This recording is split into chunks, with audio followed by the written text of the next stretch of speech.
तो ये रहा आपका एक्सपोनेंट ऑफ पावर, और यहाँ पे पहला कह रहा है कि if x is a real number, ठीक, and n is an integer, then अगर मल्टीप्लाई करते हैं x times x times x times x times n number of time, जैसे 4 बार 5 बार 10 बार, तो here it will be equal to x to the power n, ठीक, where x n, this one xn is an exponential expression with base x। उसको पढ़ेंगे कैसे? इसको पढ़ेंगे हम लोग x raised to the power n।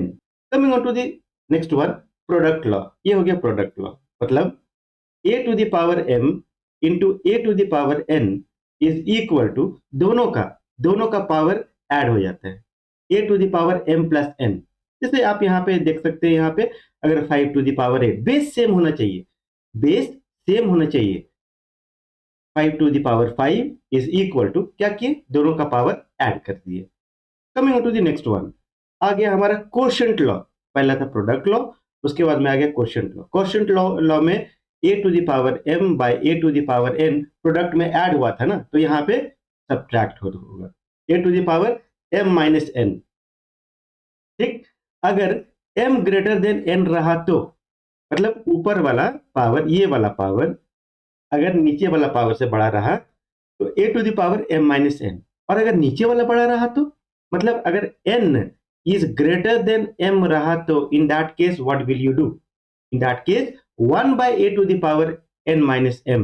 अब आते हैं हम लोग पावर लॉ में।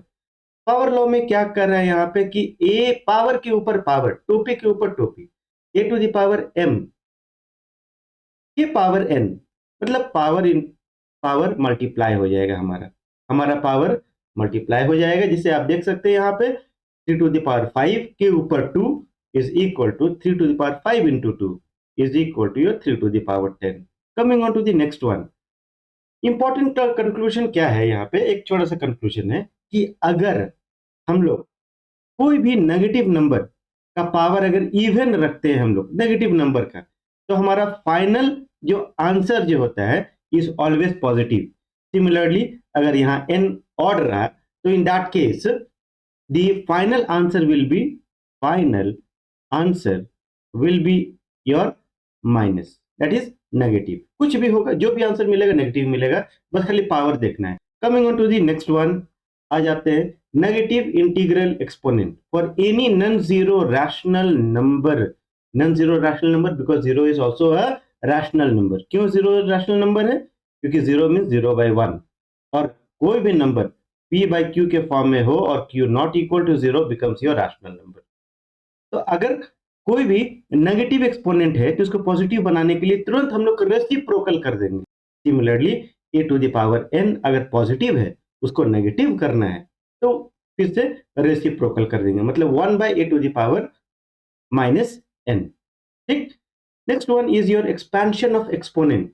एक्सपेंशन ऑफ एक्सपोनेंट में क्या है कि अगर a इंटू बी के ऊपर, मतलब दोनों के ऊपर में अगर हमारा पावर अगर एक ही रहे तो तोड़ने पर a to the power n into a to the power b।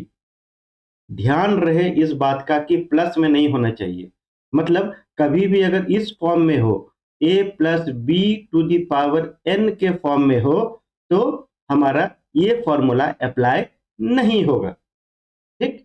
Division form में अगर है a by B to the power n is equal to उसी तरह a to the power n into B to the power n, ठीक।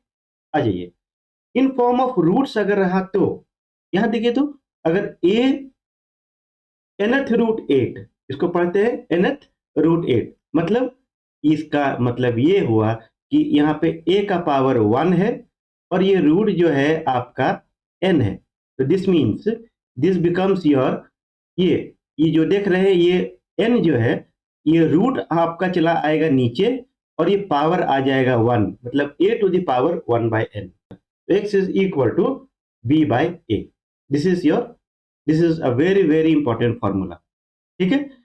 And finally अगर हम देखें last में, तो लास्ट में is your a to the power 0 is equal to 1, मतलब कोई भी नंबर मान लिया जाए, कोई भी नंबर लेते हैं 5 to the power 0, this is equal to 1, ठीक। तो अगर ये सब फॉर्मूला अगर पास में रहे, अगर ध्यान में रहे, दिमाग में रहे, कोई किसी भी तरह का प्रॉब्लम हो वो हम लोग सॉल्व कर सकते हैं, है कि नहीं? तो this is what is my wish is that you should go through this again and again, उसके बाद में सम पे टूट पड़ो, ठीक? If you have like this short video, please do like, subscribe and share it among your friends. Thank you so much for learning.